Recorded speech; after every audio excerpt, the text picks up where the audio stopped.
본 방송에서 제공하는 투자 정보는 투자 판단에 대한 조언입니다. 방송에서 제공하는 주식의 가치, 가격 상승 및 가격 하락에 대해서는 방송사에서 보장하지 않습니다.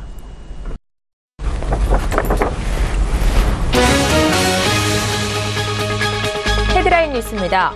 간밤 뉴욕 증시에서 주요 지수는 미국 연방준비제도가 경기에 대한 진단을 개선한 가운데 혼조로 마쳤습니다.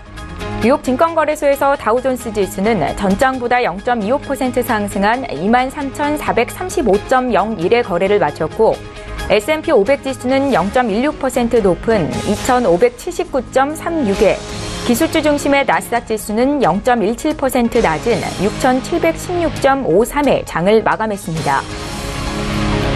미국의 10월 민간 부문 고용이 허리케인 하비와 엄화 피해를 재건하는 건설 인력의 고용 증가 영향으로 시장 기대치를 웃돌았습니다.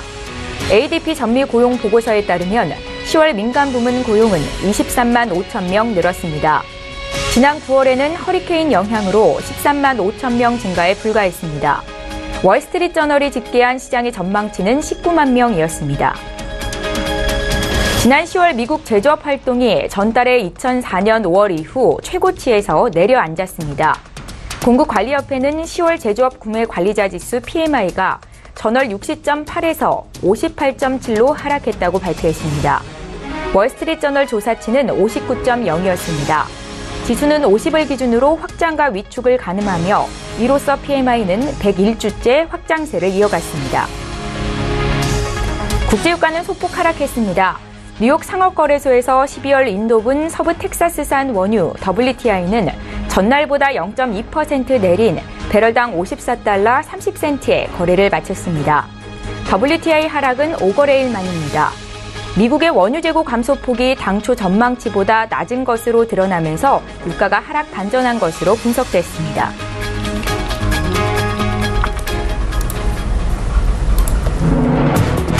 시청자 여러분 안녕하십니까. 출발 증시와이드 1부 시작합니다. 최은정입니다.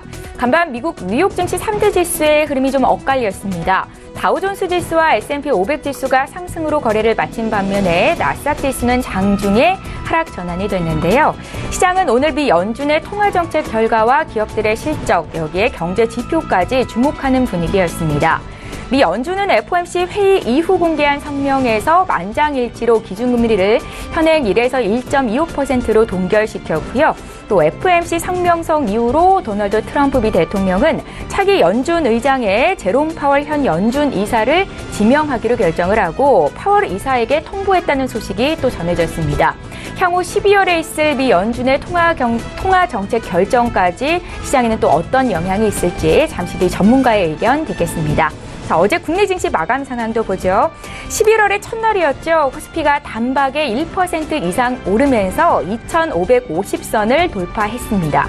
나흘 연속으로 종가 기준 사상 최고치 경신이었는데요. 외국인들의 매수세가 강하게 들어오면서 시가총액 상위주들이 올랐던 것이 지수 상승에 영향을 미쳤습니다. 코스닥도 나흘 연속 오르면서 연중 최고치로 거래를 마쳤습니다. 자, 오늘도 출증 일부 시간에는 시장에 영향을 미칠 국내외 이슈 분석을 도와드릴 거고요. 11월 2일 목요일 출증 일부 시간 지금 본격적으로 시작합니다.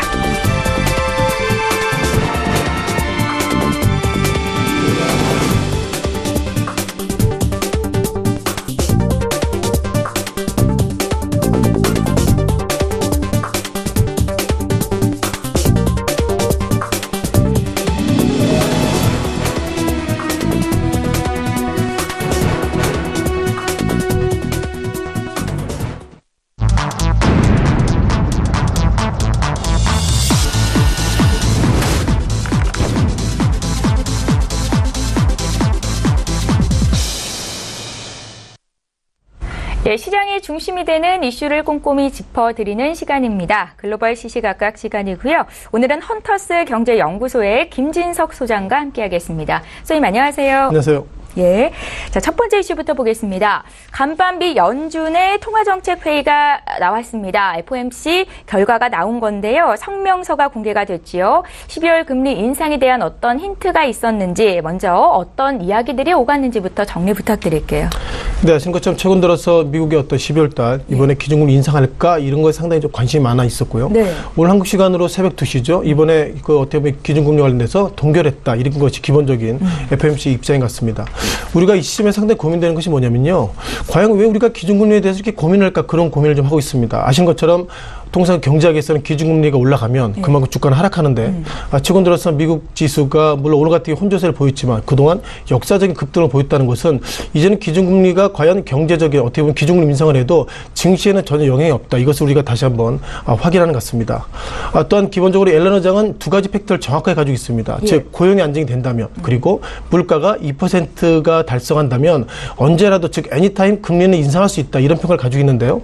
오늘 새벽에 나온 페이퍼를 보니까 전반적으로 그 미국의 경제는 좋다 이렇게 바라고 있는 것 같고 뭐 지금까지 나왔던 세부적인 데이터가 몇 가지 있는데요. 통상 그 10월달 소비자 신뢰지수입니다. 통상 소비자 신뢰지수가 우리가 100을 베이스로 놓고 있는데 지금 지난 10월달의 데이터를 보면 약 125.9, 125.9가 17년 만에 최고치의 모습이라고 그러거든요. 예. 그러니까는 2000년부터 최근까지 이렇게 소비자 신뢰지수가 이렇게 역사적으로 좋은 일이 없다. 이렇게 지금처럼 이렇게 좋은 일이 없었다는 평가를 보면 올해 지수가 상승했기 때문에 그만큼 주식을 가지셨던 분들이 돈이 많아서 소비자 신뢰지수가 6개월간의 밴드인데요. 앞으로 6개월 동안 좋아질 것이다. 이런 판단은 그만큼 주가가 많이 올랐기 때문에 이제 뭐 주식하시는 분들이 캐시에 좀 돈이 있어서 이런 관점에서 제니 옐런 의장이 빠르면 12월 달에 기준금리를 올릴 것은 아닌가 그런 판단이 첫 번째 되는 것 같고요. 예.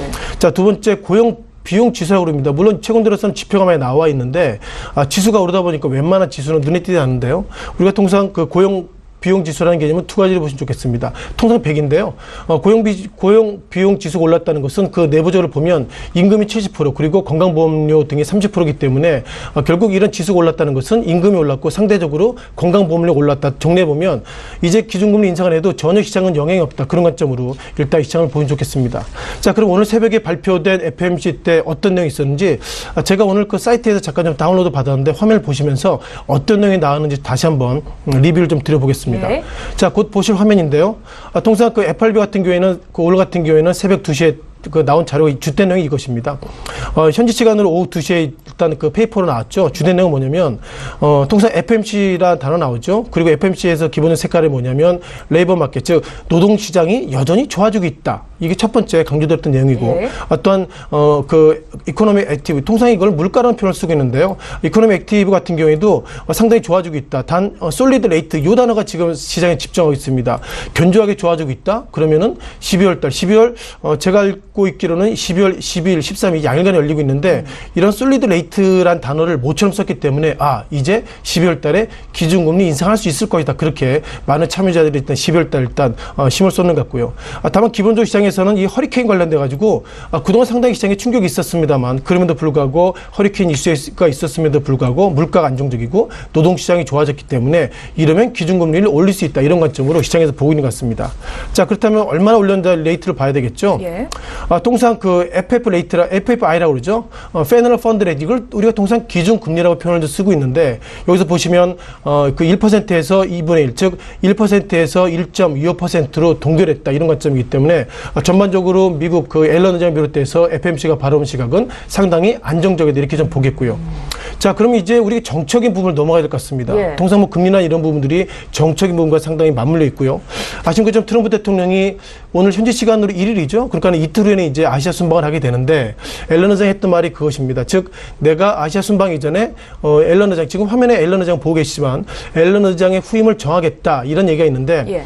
오늘 월스트리트 저널에서는 이렇게 나왔습니다. 우리가 통상 이 인물이 새로 들어온 인물인데요. 파월 이사가 어떻게 보면 이제 그 제니 옐런 의장이 내년 2월에 이제 퇴임을 하게 되는데 퇴임 이후에 새로운 연준 의장이 될 거이다. 이렇게 기사 올라오고 있습니다.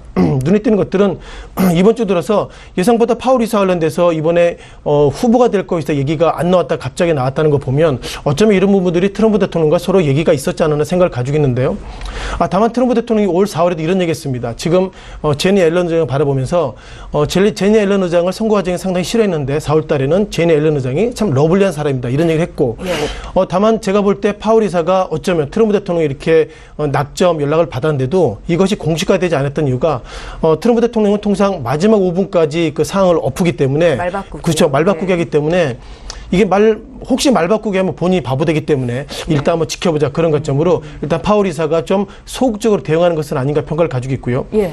다만 트럼프 대통령이 파월 이사를 비롯해서 몇몇 사람도 있었습니다만 파월 이사를 아직까지 확정은 아니지만 파월 이사를 이번에 낙점하게 된 기본적인 계기가 파월 이사가 어떻게 보면 FRB 멤버 오브 그 보드 멤버죠. 이사회 중에서 공화당 출신일 거고요. 그리고 통상 한국도 그렇지만 청문회를 과연 통과할까 그런 관점이기 때문에 통상 시장에서 바라볼 때는 파월 이사는 공화당 출신이고 충분히 통과할 수 있다. 그런 관점으로 파월 이사를 좀 낙점하지 않았나 이렇게 좀 평가를 드려볼 것 같습니다. 또한 트럼프 대통령 관련돼서 상당히 노이즈가 있었죠. 네. 통상 우리가 한국도 좀 익숙한 단어 가운데서 특검, 즉 특별검사인데, 자, 밀러 특검이 이번 주에 트럼프 대통령 관련돼서, 그 관련된 3명의 인원에 관련돼서 일단 기소 의견을 제기했습니다. 혐의는 12가지고요. 다만 기소 의견을 제기했다. 즉, 소를 제기했다는 것은 어떻게든 혐의가 입증되는 것 같은데, 아직까지 확정된 건 아니지만, 매너포트 어떻게 보면 전 선거대책 본부장이라는 표현이 적절할 것 같은데요. 자, 트럼프 대통령이 지난 선거 과정에서 러시아 커넥션 이런 부분들을 조사하다 보니, 지금 말씀드렸던 매너포트, 이분이 작년 6월부터 8월, 즉 6, 7, 8, 3개월밖에 안 했는데 그럼에도 불구하고 소 가운데 들어가 있다는 것은 트럼프 대통령과 관련된 부분 가운데 이분이 가장 좀 어렵지 않나 이렇게 말씀드려보겠습니다. 다만 트럼프 대통령은 이번에 그 매너포트 전 선거대책 본부장 관련돼서 이런 얘기했습니다. 어찌 보면 이것이 결국 왜 내가 이번에 순방을 앞두고 이렇게 소를 제기했던 걸 보면 이거는 힐러리 클린턴의 정책인 작품이다 이런 평가를 가지고 있고요. 따라서 이번에 기준금리 인상을 하게 되더라도 전반적으로 트럼프 대통령 관련돼서 이런 정책인 부분들이 정리가 안 되면 또다시 좀 충격이 있다 이렇게 좀 말씀 드려보겠고요. 예. 자, 마지막으로 세제개편에 대한 리뷰를 좀 드려보겠습니다. 아시는 것처럼 최근 들어서 미국 증시가 상당히 급등의 모습을 보이고 있었고요. 통상 미국 증시가 급등했다. 그럼 우리가 이렇게 말씀을 드리고 있습니다. 무엇보다 트럼프 대통령이 취임할 때 했던 기본적인 팩트가 뭐냐면 아메리카 퍼스트라는 표현을 쓰고 있고요. 또한 얘기를 보면 보호무역주의를 얘기했기 때문에 미국의 지수가 상승했던 이유가 실적 위주가 상승하는 것이 아니라 똑같은 조건이라고 그러면 트럼프 대통령의 법인세이나 즉 지금 35%에서 20% 즉 작년과 똑같은 매출을 각 기업들이 일어나게 된다면 그만큼 법인세는 인하게 되면 그만큼 기업들이 실적이 좋아질 것이고요. 그것이 결국 주가 상승과 맞물리기 때문에 지금 월가에서는 조세제도 즉 세제 개편 때문에 지수가 오를 것입니다. 올랐습니다. 이런 평가를 가지고 있는데 자 이번 주에 그 트럼프 대통령 그 하원에서 예상보다 이상한 얘기가 나오고 있습니다. 어쩌면은 35에서 20%면 15%포인트를 인하하기 되기 때문에 그만큼 올해 상당히 기업들이 좋을 것이라는데 하원에서는 앞으로 이것을 어떻게 보면 너무 단기적으로 충격이 크기 때문에 이렇게 내리지 말고 1년에 3%포인트 그러니까 올해는 35% 내년에는 32%를 법인세를 소폭이나마 이렇게 차등해서 인하하자 이렇게 보겠습니다. 자, 그럼 올 한 해 동안 지수가 상승했던 기본적 팩트가 조세제도 즉 법인세 인하 부분인데요. 이것을 올해 다 하는 것이 아니라 앞으로 5년간에 걸쳐서 한다면 최근들의 주가의 상승 결국 팬텀이지 않을까 이런 말씀을 좀 드려보겠고요. 종래 보면 결국 그 직원들이 즉 이 사례로 적절할지 모르겠지만 대표이사가 직원들한테 야 올해 보너스 100% 줄 거야 이런 얘기했는데 직원들이 100% 보너스 받을 걸 생각하고 막 썼습니다. 그러다 보니 이제 대표이사가 올해 100% 주는 게 아니라 올해 약 그 한 20%만 주고 앞으로 5년 동안 나눠줄 거야 그런 관점과 비슷하기 때문에 최근 미국 증시 상승이 우리가 설명할 수 없지만 전체적으로 조세제도 이런 부분들이 차등해서 점진적으로 인하된다면 이제 상승에 핑계가 없다는 말씀도 좀 드려야 될 것 같습니다. 예, 자 앞서서 말씀을 하시기도 했는데요. 최근 미국 경제 지표들이 호조를 보이고 있습니다. 미국 경기에 대한 낙관적인 진단이 이어지고 있다 이렇게도 말씀드릴 수 있겠는데요. 연준의 긴축 행보가 점진적으로 지속될 것이다라는 관점에는 이견이 없을 것 같습니다. 12월 금리 인상 역시 더욱더 유력해져 보인 오늘 FOMC 성명이 아니었나라는 생각이 들고요. 소장님의 의견은 어떠신지 향후에 어떤 영향이 있을지까지 좀 봐주십시오. 네, 기본적으로 뭐 기준금리 인상한다. 이것은 상당히 지금은 이제 좋다는 말씀 드려봐야 되겠고요. 또 기준금리 인상한다는 것이 미국 경제가 좋아진다는 것인데 자 그럼 한국은 어떻게 될까요? 현재 한국과 미국의 그 기준금리 레이트가 이제는 소위 역전이 되기 때문에 이렇게 보시면 좋겠습니다. 제가 지금 돈을 가지고 있는데요. 한국은행과 미국은행이 있는데 미국은행에다 금리를 돈을 많이 준답니다. 그러면 전 당연히 미국은행 가죠. 다만 그런 관점이기 때문에 다만 그래도 다행한 것이 옐런 의장의 기본 색깔이 기준금리를 올리게 되더라도 앞서서 그 솔리드 레이트 즉 견조한이라는 시그널을 줘서 시장에서 이제 충격에 대해서 대응하세요. 그런 판단이기 때문에 제가 볼 때 12월이 아니더라도 일단 기준금리를 올릴 수 있을 만큼 어떻게 보면 시장의 구조는 단단하게 됐다 말씀드려보겠고요. 다만 한 가지 고민이 결국 앞서서 잠깐 말씀드렸지만 옐런 의장 대신에 파월 이사가 이제 연준 의장이 된다고 그러면 통상 그 각 기업의 대표이사가 이런 예가 적절할 것 같습니다. 내년 3월에 당신이 대표이사 자리를 물러납니다. 이렇게 하게 되면 즉 올해 11월부터 12월부터 내년 1월 1월까지 인사이동을 하면 안 됩니다. 왜냐하면 그건 새로운 대표의 몫이거든요. 따라서 파월 이사가 내년에 2월 달에 FRB 의장이 된다는 전제 조건 하에서 옐런 의장이 아무리 경제가 여러 좋다 하더라도 이번에 12월 달에 기준금리를 올리기에는 좀 부담이 있다. 이런 두 가지 관점인데 전적인 틀거리는 시장에서 참여자들은 이렇게 하나 저렇게 하나 이제 금리 올릴 때 됐다. 그런 시그널이 예상보다 강하기 때문에 그런 의사가 있으면 옐런 의장의 현재까지 패턴을 봐서는 충분히 기준금리를 올릴 수 있는, 그리고 올려도 시장의 충격은 예상보다 적겠다는 관점으로 저는 12월 달에 올릴 수 있는 것이 맞다라는 관점으로 말씀을 드려보겠습니다. 예, 잘 알겠습니다. 저희 이제 두 번째 이슈로 좀 넘어가 보겠습니다. 미국에서도 기업들이 호실적을 발표하면서 주가 상승을 이끌고 있는데요. 특히나 애플에 대한 얘기를 좀 해보겠습니다. 애플이 지난 주말에 게시한 10주년 야심작이죠. 아이폰 X의 선주문이 폭발적인 호응을 얻었다라는 소식이 전해지면서 관련 기업들의 주가도 고공행진을 하고 있습니다. 지금 어떤 양상이 펼쳐지고 있는 건지 앞으로의 주가 흐름까지 좀 봐주십시오. 네, 실은 뭐 애플이라고 그러면 그 세계 시가총액 1위이기 때문에요. 방향성을 정하기 상당히 고민됩니다만 애플 이번에 그 아이폰 A 플러스 그리고 이제 출시되는 통상 아이폰 X라는 표현을 쓰는데 X라는 표현은 아닙니다. 실은 그리스어로 그게 X가 10이기 때문에 아이폰 10이라는 표현을 많이 쓰고 있는데요. 자, 중요한 것은 이번에 아이폰 10이 지금 한국 돈으로 보니까 제가 조사해 보니까 이제 165만 원 정도 되기 때문에 너무 비싼 것은 아닌가 이런 생각을 가지고 있고요. 중국 제품들이 최근 들어서 어떻게 보면 화웨이를 비롯해서 글로벌 증시를 실적이 좋아진 이유가 저가면서도 좋은 그런 제품이기 때문에 과연 시장이 이렇게 프리미엄으로 조건을 가는 것은 맞나, 이런 어떤 고민부터 먼저 말씀드려보겠고요. 아시는 것처럼 애플의 주가를 비롯해서 지난주에 글로벌 증시 가운데서 기술주의 모습이 상당히 좋았습니다. 아시는 것처럼 몇몇 종목들 상당히 좋았고요. 오늘 실적이 나왔던 테슬라는 실적이 안 좋았습니다. 뭐 잠깐 화면을 좀 잠깐 보실 것 같은데요. 자, 곧 보시는 그 차트가 테슬라입니다. 원래는 테슬라 모터스인데요. 테슬라가 이제 우리는 자동차 만드는 게 아니라 뭐 우주부터 수많은 걸 만들기 때문에 이제 테슬라 바꿨는데 테슬라의 주가가 최근 들어서 오늘 실적 예상보다 부진했습니다. 뭐 계속 부진했죠. 뭐 이번에 실적도 적자 전환되는데 중요한 것은 이렇게 보시면 좋겠습니다. 지난 뭐 3월달 이렇게 보면 되겠죠. 자, 3월달 어떻게 보면 그 테슬라의 주가의 어떤 레이트를 보면 2017년 1월달에는 주가가 $200 밴드, 그리고 9월달에는 $389. 그건 2배 이상 상승했는데요. 오늘 예상보다 실적이 부진하게 나왔습니다만 이것을 하락으로 보기는 좀 어렵습니다. 물론 장중에 밀려서 약 10.45% 상승해서 $321로 되는데 중요한 것은 테슬라 주가가 올해 이렇게 실적이 부진했음에도 불구하고 그동안 급등했던 이유는 실적이 통상 3월 달이면은 4월 말 정도 나오죠. 그리고 2분기는 7월 말 정도 나오고요.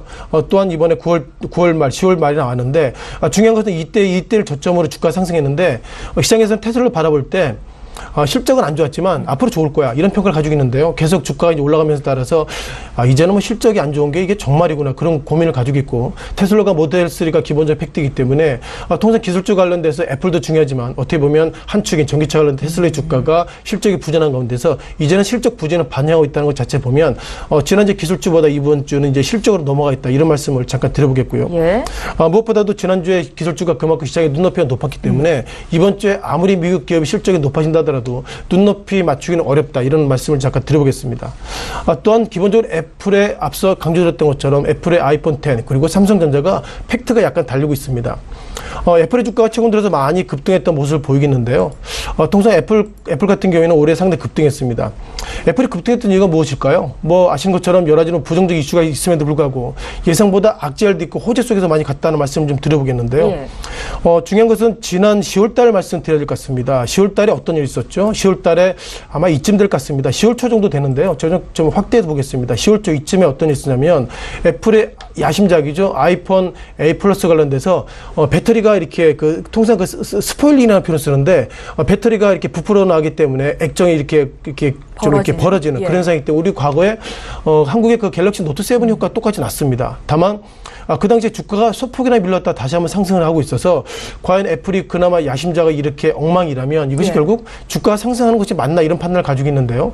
그동안 미국 증시가 급등하다 보니까 이런 악재를 모두 다 이제 없어지는 것을 하고 호재를 좀 보고 있어서 애플의 주가가 최근 들어서 오늘 같은 경우에도 $169, 어떻게 보면 상당히 역사적 신고가를 다시 한번 기록하고 있는데 이것이 맞나, 이거 상당히 월가에서 좀 기본적으로 이렇게 퀀티 쪽으로 바라볼 때는 상당히 좀 정리가 안 된다, 이런 말씀 드려보겠고요. 다만 그럼에도 불구하고 이렇게 스폴링 결함이 있음에도 불구하고 이렇게 좋아지고 있다는 것은 이제는 악재보다 호재가 상당히 시장의 어떤 눈을 가리고 있다. 어떻게 보면 삼성전자 같은 팩트라고 말씀드려보겠습니다.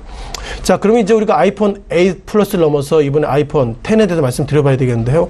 자, 월가에서 지금 말장난하는 것 같습니다. 지난 시기에는 아이폰 8 플러스가 안 좋기 때문에 주가가 하락해야 됩니다. 이런 얘기 하다가 주가 올랐죠. 그러다 보니까 어쩌면 이것이 아이폰 8 플러스가 그만큼 수요가 부족한 것이 아니라 아이폰 10, 즉 아이폰 10이 나오기 때문에 그것 때문에 이렇게 잠재 수요가 아이폰 10으로 넘어가는 것은 아닌가 이런 평가를 가지고 있어서 제가 볼 때 결국 그걸 만드는 회사가 애플이기 때문에 애플의 전적이 틀어보면 결국 부정적인데 시장 참여자는 핑계를 이제 아이폰 10으로서 약간 넘어가는 것 같고요. 이번에 아이폰 10이 정말 선주문이나 이런 부분들이 늘어나지 않는다면 애플의 주가는 상승보다 하락할 여지가 일단 퀀티적으로는 맞다 이런 말씀을 잠깐 좀 들어보겠습니다. 그럼 국내 삼성전자는 어떻습니까? 주당 280만 원을 어제 넘어서던데요. 그렇죠. 일단 삼성전자는 또 다른 관점인데요. 왜냐하면 이 통상 우리가 삼성전자를 성장주로 봐야 될지 가치로 봐야 될지 여기부터 정리가 될 것 같은데요. 삼성전자가 100만 원대부터 이제는 뭐 200대는 뭐 300까지 350까지 목표가 나오고 있는데 성장주 가치주 차이는 그겁니다. 즉 100만 원짜리가 300만 원 되면 이것이 우리가 성장주로 보고 있고요. 100만 원짜리가 1년 지나도 120만 원, 130만 원 되면 가치로 보고 있는데 이번에 그 삼성전자가 가지고 있는 그 순이익의 일정 부분을 주주환원 정책으로 많게는 50% 이상 주주한테 준다는 거죠. 물론 그 부분의 대부분은 결국 외국인 지분이 많기 때문에 외국인 넘어가겠지만 주주 입장에서는 받아도 좋겠지만 결국 삼성전자가 앞으로 좀 먹고 살 것 그리고 앞으로 먹거리에 쓸 돈을 너무 주주한테 준다는 것을 보면 이제는 휴대폰 쪽에서는 먹거리가 없다. 즉 먹을 것이 없다. 그런 어떤 반증을 보이고 있어서 제가 볼 때 이제 삼성전자를 넘어서 애플의 주가가 이렇게 신고가로 가기에는 이제는 주주 친화 정책 그 가운데서 주주 배당을 많이 한다는 그만으로도 이렇게 급등할 수 있는 여지는 상당히 없다고 보고 있고요. 마지막으로 반도체 관련돼서 결국 애플 정도 애플이 내일 실적 나오는데 애플 실적이 어떻게 나오냐에 따라서 그리고 삼성전자 이번에 3분기 이제 실적이 나왔는데요. 앞으로 4분기 넘어서 내년 1분기를 넘어서 이번에 주주 친화 정책 많이 한다는 것 자체가 시장의 충격은 어쨌든 클 것이다. 그리고 이제는 성장주보다 가치주기 때문에 지금처럼 주가 상승하기는 어렵다는 말씀 드리겠습니다. 예, 잘 알겠습니다. 오늘 글로벌 시시각각은 여기까지 진행하겠습니다. 지금까지 헌터스 경제연구소의 김진석 소장과 함께했습니다. 말씀 잘 들었습니다. 고맙습니다.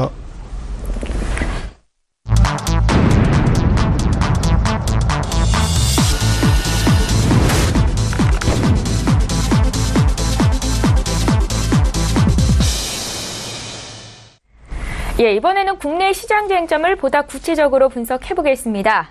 라이브 이슈타임 시간이고요. SK증권 영업부 PIB 센터의 이재강 이사 화상으로 만나보겠습니다. 이사님 안녕하세요. 네, 안녕하십니까.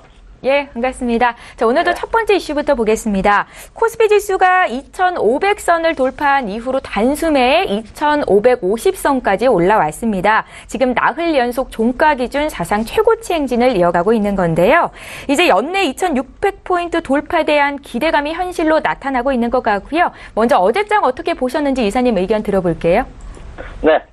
자, 이제 11월이 이제 본격적으로 시작을 했습니다. 근데 11월도 지난 10월 달과 같은 그런 상승세가 이어질 것이라는 기대감이 한층 더 높아지고 있기 때문에 투자자들께서도 관심을 좀 가질 필요가 있지 않은 생각이 됩니다.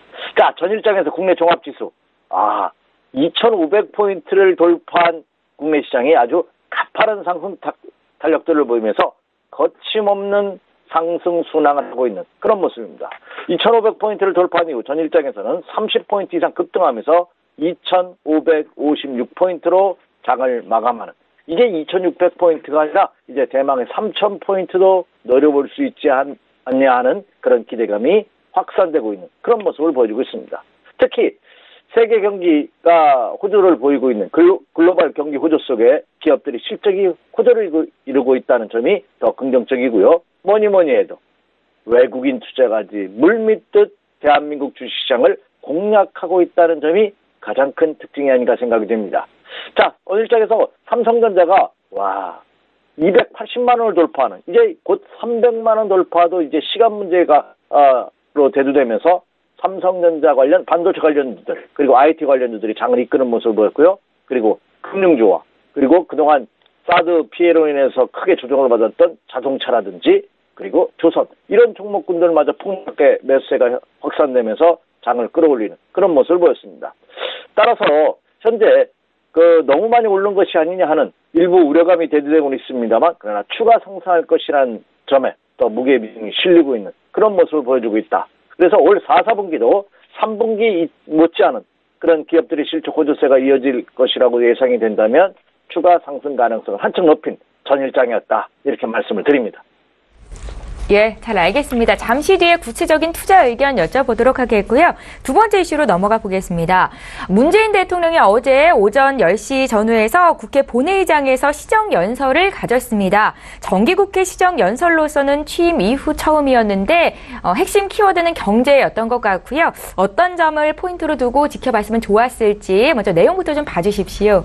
네, 문재인 대통령께서 이제 11월 여는 첫날 11월 1일 어제였죠. 어제 오전에 국회에서 앞으로 국정 방향과 그리고 정책에 대해서 아주 심도 있는 의견을 제시한 그런 모습을 여러분도 보셨을 겁니다.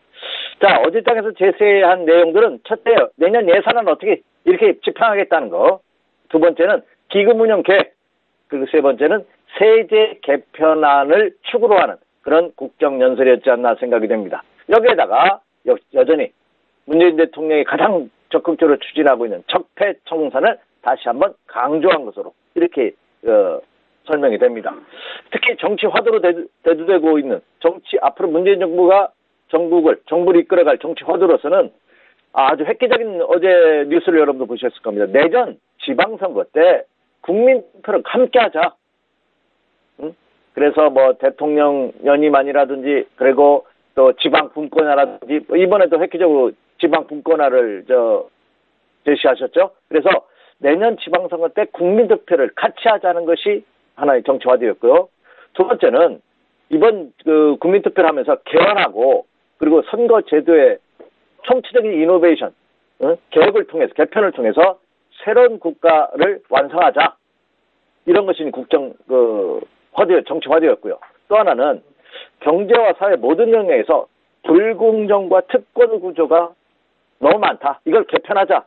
그래서 누구나 평등하고 공정한 기회를 가질 수 있는 그런 사회가 되도록 개혁을 앞당기자 하는 것을 선언했습니다.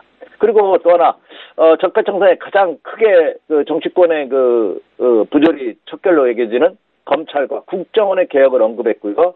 그리고 경제는 재벌 중심 사회에서 사람 중심 사회로 변화하는 그런 기틀을 마련하겠다 하는 것이 또 하나의 연설 내용이었고요. 또 하나는 일자리 창출을 위해서 예산을 증대하겠다. 그리고 자주국방원에서 국방 예산을 대폭 확충하겠다 하는 것이 어제 국회에서의 국정연설의 축이었습니다. 여튼 어떤 새로운 시각, 어떤 부정부패를 척결하고 그리고 일자리를 창출하고 그리고 예산안을 그쪽에 더 집중해서 쓰겠다 하는 것을 축으로 한 국정연설을 함으로써 국회가 과연 어떻게 화답하느냐 하는 것이 이제 남은 숙제가 남아있는 모습인데요. 어쨌든 앞으로 향후 정국에 대한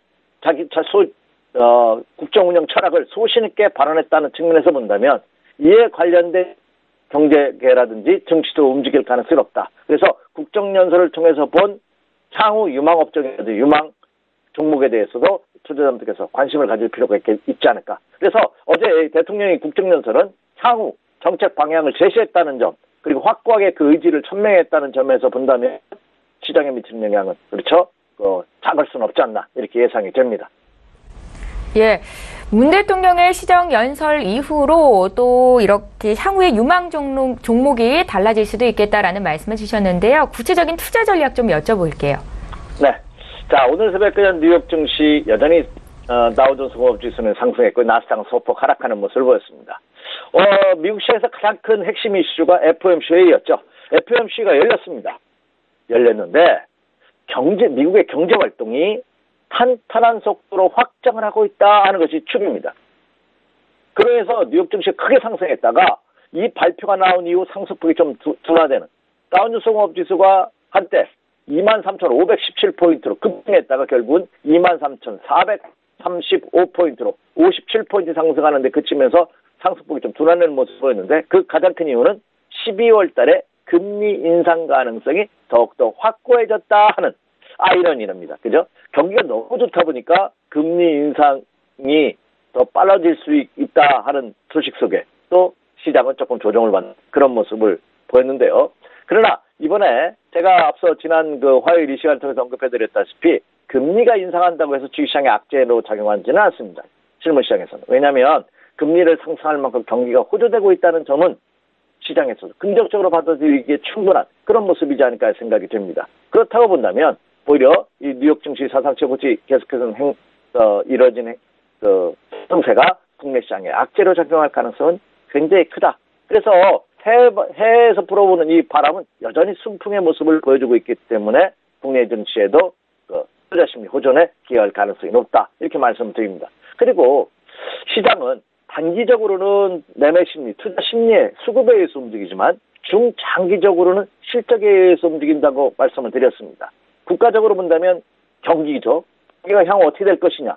현재는 안 좋더라도 3개월 후, 6개월 후에 경기가 호전될 것이라면 주가는 미리 움직인다는 말씀 드렸습니다. 근데 이미 경기는 회복세를 데이터상으로도 보여주고 있다는 점이고 그에 어우러져서 기업들의 실적도 지난 3분기에 이어서 4분기도 긍정적으로 나올 것으로 예상되고 있기 때문에 추가 상승 가능성은 더욱더 높은 그런 모습이다 하는 점입니다. 그리고 또 하나, 자 이번도 하나의 헤드 이슈가 미국에서 페드 중앙은행의 의장이 누가 될 것이냐, 연준 의장이 누가 될 것이냐 하는 것이 관건이었죠. 근데 파월이 지명된 것으로 이렇게 나오면서 오히려 이 또한 시장에 긍정적으로 작용할 가능성이 굉장히 높은 그런 모습이다 하는 점입니다. 그래서 해외에서 오는 영향은 오히려 계속해서 긍정적 영향을 이어지고 있기 때문에 국내 증시도 연속 상승, 추가 상승의 가능성이 충분히 있는 그런 모습입니다.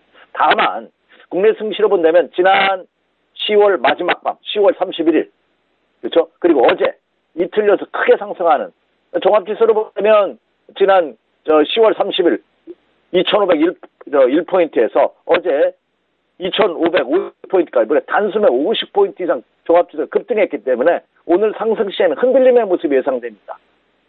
그러니까 굳이 추격 매수할 필요는 없지만 말씀드렸던 대로 상승 기조이기 때문에 매수 마인드 전략에는 변함이 없다 이렇게 말씀을 드립니다.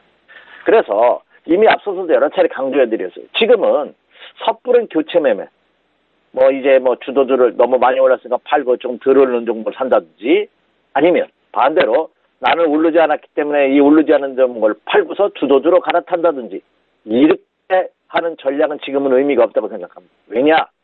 이미 반도체, IT, 제약, 정유의 승부를 보신 분은 거기서 계속해서 승부를 보십시오 하는 말씀 이미 드렸고요.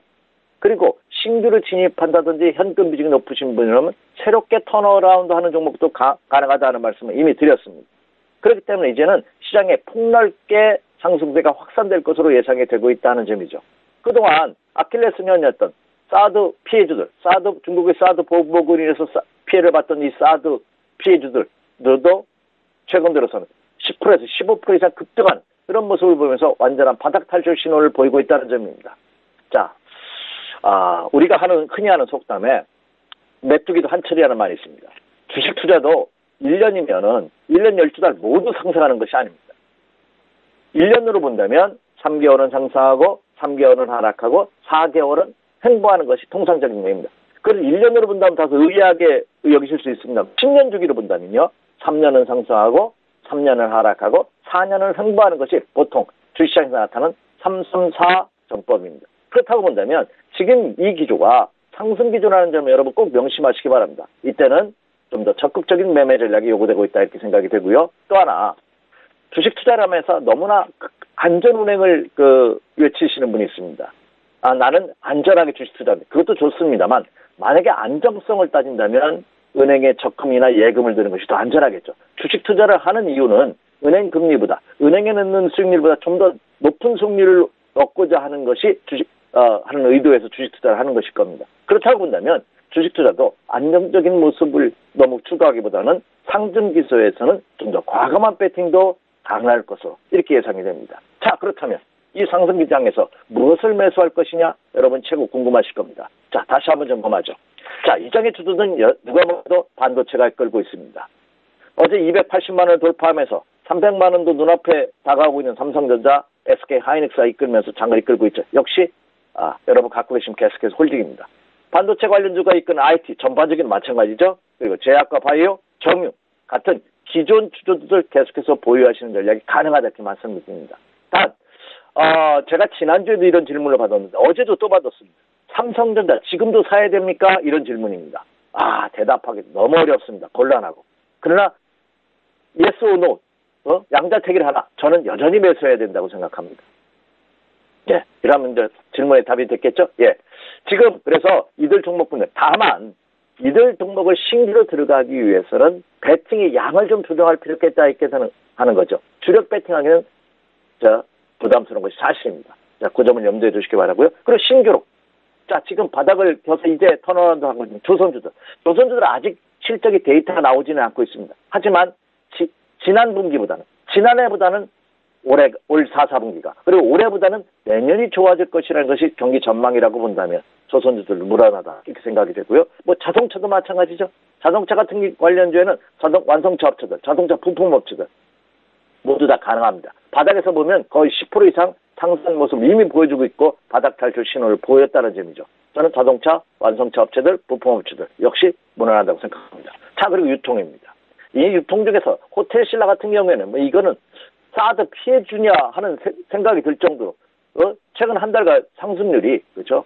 뭐 20%를 넘어서고 있는 그런 모습을 보여서 급등세를 실현하고 있죠. 따라서 이 유통 그리고 오리온, 농심 같은 이런 음식료 업종들 같이 폭넓게 보셔도 좋을 것이다 이렇게 생각이 됩니다. 그래서 전반적으로 지금의 장은 극단적으로 표현하자면 어느 주식을 갖는다 하더라도 그 주식이 부도원하지 않는다면 상승할 것이다 하는 인식이 확산되고 있을 만큼 긍정적인 장이 펼쳐지고 있습니다. 다만 오늘 목요일입니다. 주말을 앞두고 있는 시점에 그렇지 않아도 올라올 때마다 매도 세력에 의해서 되밀리는 모습을 보일 텐데 어제와 그제 이틀 연속 급등을 했기 때문에 그 급등에 따른 차익 실현 매도 물량을 감안하면서 철저하게 눌림목을 이용한 분할 매수 전략이 바람직하다 이렇게 말씀을 드리고요.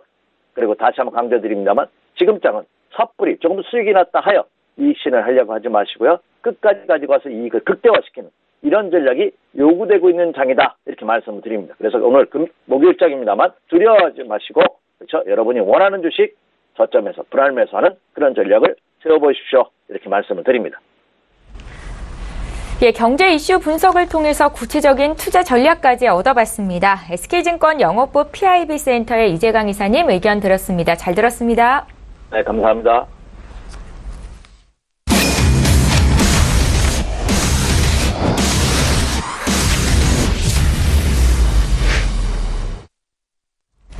예, 1부의 마지막 시간입니다. 선재 트레이더의 선물 하이킥 시간이고요. 오늘도 역시 선재 트레이더 화상으로 만나보겠습니다. 안녕하세요.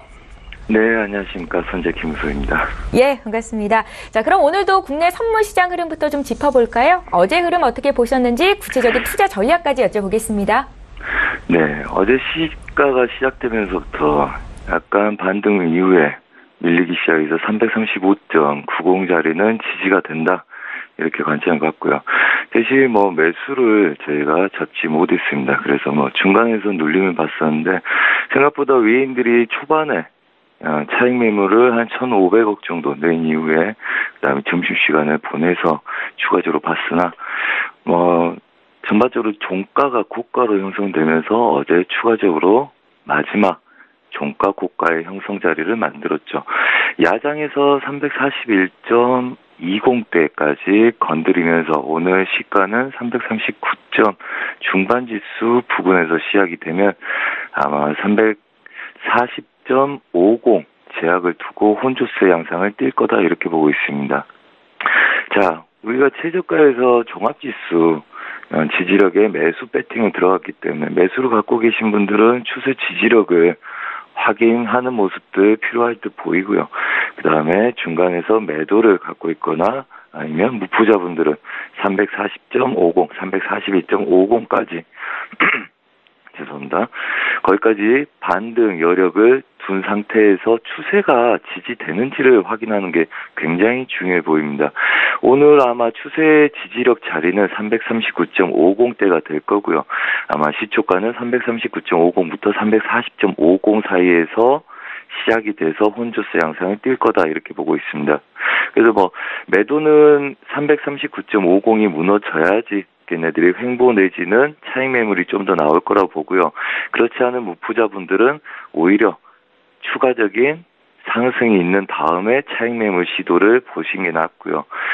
매수를 갖고 계신 분들은 339.50 자리들 지지력들 오늘 확인하는 게 굉장히 중요해 보인다 이렇게 말씀을 드리겠습니다. 예, 자, 이어서 해외 선물 시장에 투자하시는 분들 위해서도 조언을 듣겠습니다. 선재 트레이더께서는 계속해서 달러 인덱스를 체크하고 계신데요. 오늘은 어떻습니까? 네, 맞습니다. 우리가 기본적으로 전략을 지속적으로 큰 흐름은 아래 구간에서 매수에, 매도에, 지지력, 매수 돌파, 그 다음에 혼조세 양상, 이렇게 설명을 드리고 있습니다. 그래서 음봉, 양봉, 어제 저희가 이제 배수진을 94.20대 쳤었고요. 오전 중에 이제 최저가 94.30대 놓였기에 저희가 내일은, 어제는 양봉이다. 그래서 고점을 넘어갈 수 있는지 테스트하는 거기 때문에 우선 이 자리들 지지력이 중요하다 말씀을 드리면서 유로와 달러, 그 다음에 골드 매도 전략을 펼쳤었습니다. 우선 유로부터 말씀을 드리겠습니다. 자, 유로는 여전히 갇혀있는 상태고요. 좀 지저분하지만 그래도 이해력을 돕기 위해서 그 전에 설명했던 거 그대로 두고 있습니다. 그래서 상단부 제약에서 지속적인 매도를 치고 있고요. 우선은 유로 FX는 이번 주, 그 다음에 저번 주 말부터 매수에, 그 다음에 16700부터는 매도 관점, 그 다음에 배수진을 1.1700을 잡고 있기 때문에 어제도 여전히 매도 관점을 드렸고요. 그 다음에 그 매도 관점은 추세 저항, 어제 아시아 시장에서 이미 빠져 있었기 때문에 지속적으로 이 자리부터 매도 관점을 드렸습니다. 그래서 매도 사인을 지속적으로 드렸고요. 그 다음에 이 구간은 우선은 깨기 힘든 구간이라서 이 구간부터는 익절을 잡고 대응하자 말씀을 드렸기 때문에 아마 익절 마무리가 되셨을 거라고 생각을 하고 있고요. 오늘 또한 우선은 1.1700대 저항 자리 배수진까지는 아직 못 오고 있는 상태이기 때문에 오히려 예상 저항을 낮춘 상태에서 어제 매도 계속 쳤던 자리를 배수진을 치고 그 다음에 지지력은 굉장히 먼 구간에다 설정을 해놨습니다. 우선은 제가 유로 FX 일봉 한번 보겠습니다. 일봉은 얘네들이 지속적으로 1.1500대 추세 매도를 본다. 네. 그래서 이 구간까지 추세 매도를 보기 때문에 중간에서 저희가 매도, 매수, 매도를 계속 공격적으로 하고 있었고요. 어제도 제가 리딩하면서 보여드린 그림이 딱 이 그림 하나입니다. 그래서 이 구간대 저항을 받고 계속 매도로 밀어서 저가를 깨는지 확인한다 이랬기 때문에 지금부터는 원체 작은 그림들 오랜 기간 동안 손댔기 때문에 예상 지지력을 제가 최종 목표하는 바에다 두고 그 다음에 반등 시에 계속적으로 매도 전략을 펼쳐서 일중에 음봉 하나가 크게 뜬다면 이 매도를 한번 마무리해 볼 생각으로 전략을 펼쳐보고 있습니다. 자, 그 다음에 크루드 오일 좀 보겠습니다. 자, 크루드 오일은 저희도 리딩하고 중간에서 대의 관점으로도 보고 그 다음에 롱포도 잡은데 34불대에서는 매도를 일찍이 들어가서 들고 계신 분들도 있으셨습니다. 그래서 한두 분 정도 계셨었는데 어제는 우리가 55불 매도 전략을 펼쳤기 때문에 실제로는 제가 관심 있게 봤던 거는 지표 때 55불 안착 시도하다가 무너지는 꼴을 보려 했는데 이미 유럽장에 올라와 있는 상태였습니다. 그래서 걔네들이 55불 초반대를 막고 있었기 때문에 저희는 매도 관점을 유지했었고요. 어제 11시, 저녁 11시 반에 지표가 나오면 반등을 좀 주더라도 그렇다면 우리가 55.50 위에서 분할 대응을 하고 얘네들 매도로 54.60 1차 그 다음에 깨는 구간들 53불대로 확인하러 갈 거니까 53.40까지 추세 매도로 한번 길게 보자 해서 어제 급락을 성공을 시켰죠. 그래서 우선은 어제 저희가 리딩 마무리하기 전에 이 구간에 와서 54.10대에서 익절을 하고 그 다음에 54.40 위에서 재매도를 치시라. 그 다음에 무포자분들도 이 구간을 맞고 재매도를 치시라고 말씀을 드리고 그 다음에 마무리를 했습니다. 그렇다면 계속 하방을 시도하는 그림들이 있죠. 오늘은 이 구간 내에서 혼조세 양상을 띠겠지만 여전히 1차 지지력은 53.70, 그 다음에 2차 지지력은 53.40, 제가 목표하는 바죠. 그 다음에 53.20 아래부터 매수 전략을 펼칠 계획으로 지금 염두에 두고 있습니다.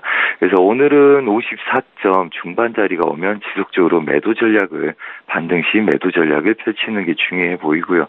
그 다음에 여전히 1차장은 그렇다면 54.40, 그 다음에 2차는 우선 55불을 확인하다가 무너진 거기 때문에 혹여나 모를 상황에 배수진을 예상하고 있어야 될 걸로 보입니다. 그래서 다시 설명을 드리자면 어제 54.40 때까지 반등을 줬다 빠진 아이들이기 때문에 1차 저항에서부터 다시 오늘 매도 쪽으로 가능성을 여는 그림입니다. 단 추세 지지력 근처에 있는 아이들은 매도를 치게 되면 혼조세 양상 때문에 굉장히 수익 내기가 쉽지 않아질 수 있습니다. 그래서 지금 매도를 갖고 있지 않으신 분들은 반등 여력을 보시다가 전 고점 영역 부근에서, 그러니까 한마디로 54.30 부근이겠죠. 거기서 매도를 치시고 4050을 보시면서 추가적인 유럽장 이후에 매도 전략 펼침이 좋겠다, 이렇게 말씀드리겠습니다. 자, 그리고 골드 좀 보겠습니다. 자, 골드는 우선 추세를 뚫린 다음에 아래 하단부 지지력 매수에 위에 매도겠죠. 달러 인덱스가 지지를 하고 어제 매수 양봉이 뜨는지를 봤기 때문에 여전히 유로하고 골드는 어제 매도 전략을 펼쳤었습니다. 그래서 윗구간에서 지속적으로 매도를 드렸었고요. 그 다음에 이 매도가 아래 하단부에 와서 다시 이제 추가적인 매도보다는 달러 인덱스나 유로 달러가 향방을 보이는 구간에서 추가적인 매도냐 매수냐를 봐야 되기 때문에 이 아래 구간에는 매수다 말씀을 드리고 마무리를 지은 상태고요. 그다음에 이 윗구간 와서 다시 재매도 가능한지 시청자분들이 물어보시길래 여전히 박스권 매도 대응을 설명드렸습니다. 한마디로 삼각수렴의 보합에 든 거죠. 자, 지금 끊는 이 두 선들이 삼각수렴, 한마디로 삼각수렴이란 거는 이제 뭐 위아래 이렇게 놀다가 그 다음에 이제 각각 위에 매도 아래 매수가 일찍 잡기 시작해서 중심을 가지고 수렴으로 든다는 거죠. 오늘은 이 구간들 벗어난 아이들을 추세 추정하시면 될 거고요. 저희는 여전히 매도 관점 위로 보고 대응을 할 생각입니다. 그래서 달러 인덱스가 추가적인 상방을 열고 테스트를 하는 도중에 얘네들이 저가 테스트를 할 수 있는지 여부를 두고 반등 시 매도 전략을 펼칠 생각입니다. 네, 이 정도로 해외 선물 마무리하도록 하겠습니다. 예, 선재 트레이더와 함께 해외 선물 시장 또 국내 선물 시장 전략 알고 싶으신 분들을 위해서 저희가 구체적으로 또 알려드렸고요. 내일 이 시간에 또 뵙도록 하겠습니다. 고맙습니다. 네, 감사합니다. 예, 출발 증시와이드 1부 시간 여기서 마칩니다. 잠시 뒤 2부 시간에는 시청자 여러분들의 종목 상담 도와드리는 시간이 있고요. 샵 0082번으로 지금 문자 참여하시면 되겠는데요. 건당 100원의 정보 이용료가 부과됩니다. 저희는 잠시 뒤 2부 시간으로 다시 오겠습니다. 고맙습니다.